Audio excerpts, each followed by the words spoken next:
Hey there, I'm Mike Rugnetta, and this is Crash Course Mythology. Today, we're going to start looking at pantheons. Pantheons are families of gods, and those families are complicated. Really complicated. A whole tangle of grandparents and parents and uncles and aunts and nieces and nephews and a couple of children of mortal women who were raped and a pretty staggering amount of violence and incest to just round everything off.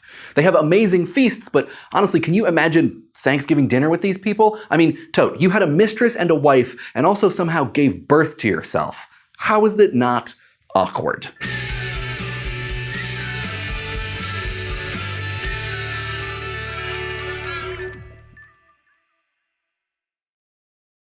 The pantheons we are going to examine are families of deities from cultures that are usually considered polytheistic, meaning that they worshipped more than one god. In most mythological traditions, the gods are seen as immortal, and according to David Leeming, they are personified projections of the human mythmaker's dreams of overcoming the inevitable effects of the physical laws that require death and disintegration. Yeah, we went dark pretty quick. In creation stories and other myths, God represent the creative force that brings and sustains life. In many myths, gods are personifications of aspects of nature and of human nature. The sun, the winds, impatience, love. Pantheons, David Leeming argues, help us to explain how and why the world we know came into being, and can tell us a lot about a culture. Leeming writes, all pantheons are ontological and teleological. That is, they are metaphors for the human attempt to make sense of existence itself and to assign ultimate cause. To read a pantheon is to read a culture's sense of itself and of the nature of the cosmos. But can pantheons explain the naked mole rat? Let's find out together. If you thought I was going to start with the Greeks, gotcha. High five, Tote. But we're not starting with Egypt either. Sorry. We're going to start with one of the oldest pantheons we have records for, the family of gods from ancient Sumer in Mesopotamia. Sumer's pantheon represents the most important natural forces in the lives of ancient Mesopotamians. And there are a lot of deities here, so strap in. Try to pay attention to everyone's responsibilities, and note what kinds of things don't have gods. All right. Here we go. The first pair of deities are the earth goddess Ki and the sky god called An. An mates with Ki and Namu, goddess of the primal waters. An and Namu's children are Enki, the trickster god, and his sister Ningikuga, the goddess of the reeds. An and Ki, the more significant duo, begot Ninlil, the air goddess, and Enlil, the air god. Ninlil and Enlil give birth to Nana, the moon god. Enki and his sister Ningikuga create Ningal, the moon goddess. Ningal and Nana then have 3 children. Utu, the sun god, Inanna, the great goddess of heaven and earth, and Ereshkigal, the queen of the underworld. Ereshkigal's husband is Gugulana, the bull of heaven, and Inanna marries the shepherd Dumuzi. Dumuzi, it turns out, was the son of Enki, the trickster god, and his consort, the sheep goddess Sirtur. It may be worth noting that yes, the sheep goddess did give birth to a shepherd. So that is the basic pantheon of Sumer, but what does this tell us about Mesopotamia? First, it suggests that, at least in terms of their myths, natural phenomena, like the earth and sky, take precedence over human actions and emotions, like love. I mean, only 2 of the original Mesopotamian gods, Enki the trickster and Inanna, also the goddess of love, are described as ruling over aspects of human nature. And the sheep? Well, we tend to think agriculture when we talk about the Fertile Crescent, but the fact that their pantheon features sheep and a bull rather than a harvest deity might recall an earlier life as herders. Or perhaps the bull is symbolic, not only of masculinity but also of farming. This is the fun part of pantheons specifically and mythology generally. You can read them in many, many ways. No, Tote, that is not a joke about hieroglyphics, but it does get us to our next significantly more complex family of gods, the Egyptian pantheon. Right off the bat, I'm going to say that the Egyptian pantheon is even more confusing than your average confusing pantheon. But surprise, surprise, it's also just as incestuous. First off, there's no standard version of the Egyptian pantheon. The myth changes depending upon who is writing it and where and when. For example, in the story of Isis and Osiris, our most complete source isn't even Egyptian. It's the Greek biographer Plutarch who wrote in the 1st and 2nd centuries CE, well after Egypt had become Hellenized and then Romanized. In his version of the Isis and Osiris myths, he gives Egyptian gods Greek names. For example, he refers to Tote as Hermes. He does still give you credit for inventing darts, though, so. There are also different versions of the pantheon depending upon where you are in Egypt.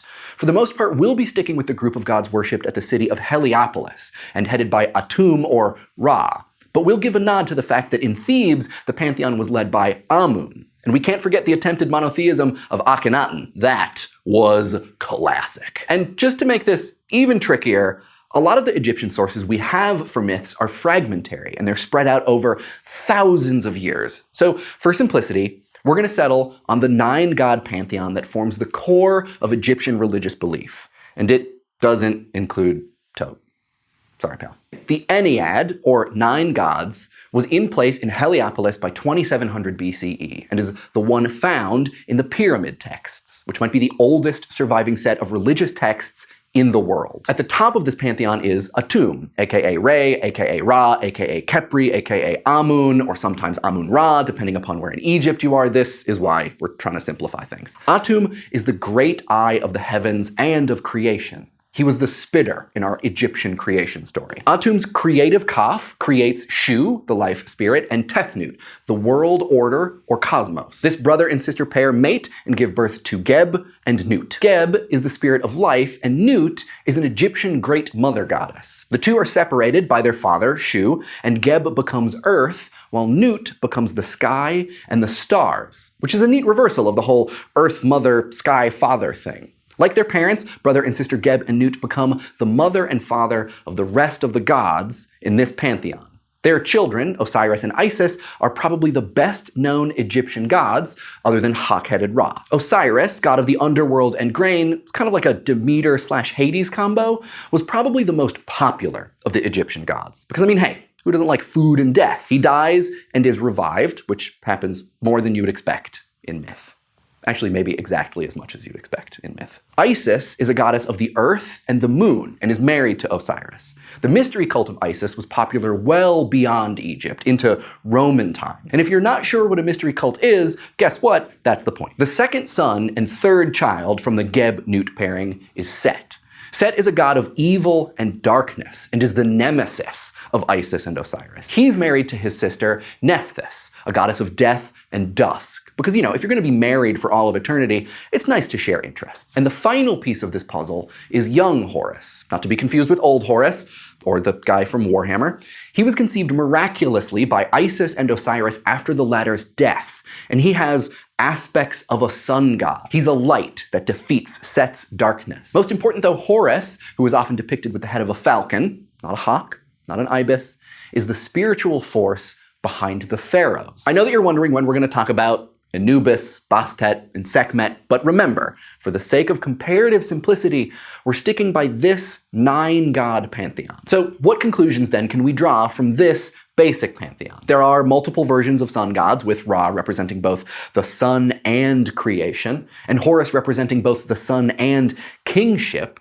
So we can infer that the sun was important to the Egyptians, probably as much for its eternal cycle of death and rebirth as for its providing life-giving energy. Ancient Egyptian culture is commonly said to focus on death, and that's not wrong, although death to the Egyptians probably didn't hold the same terror that it does for many in the modern world. I think the most distinct example of this necrocentric ideal is the pyramids, and the mummified corpses and jars full of organs found within them, but also this week's featured myth, the story of Isis and Osiris.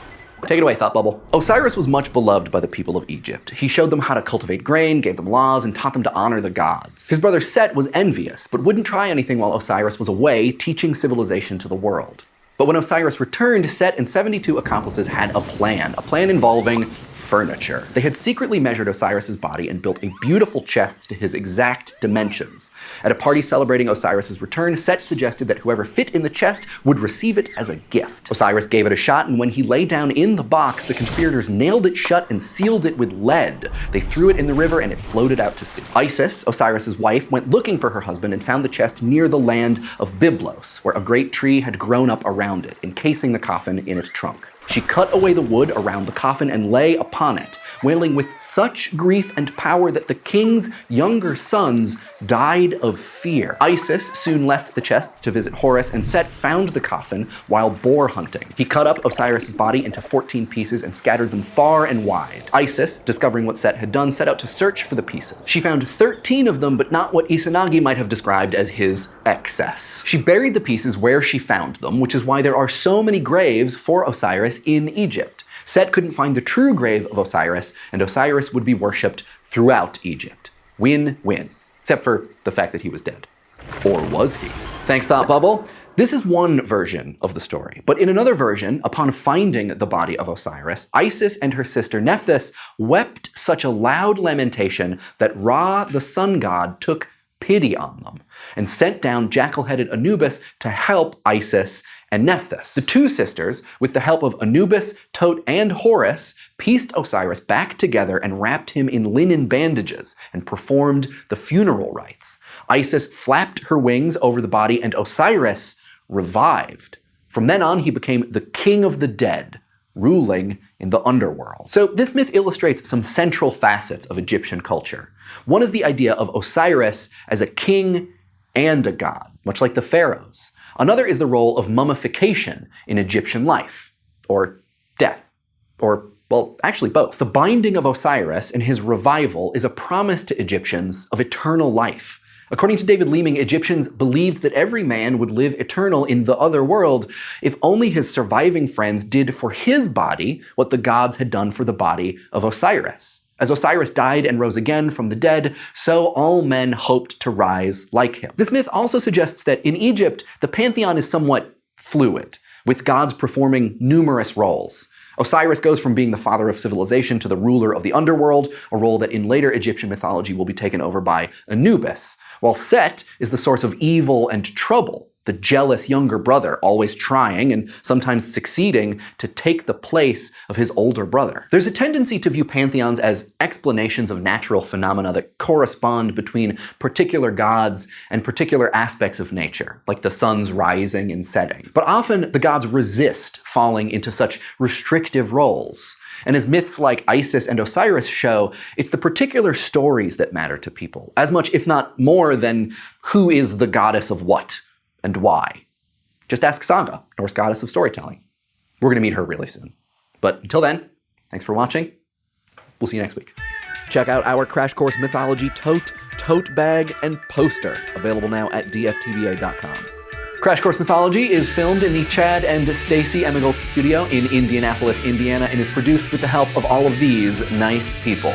Our animation team is Thought Cafe, and Crash Course exists thanks to the generous support of our patrons at Patreon. Patreon is a voluntary subscription service where you can support the content that you love through a monthly donation to help keep Crash Course free for everyone forever. Thanks for watching, and don't forget to be mythological. Oh, we punted that one, huh?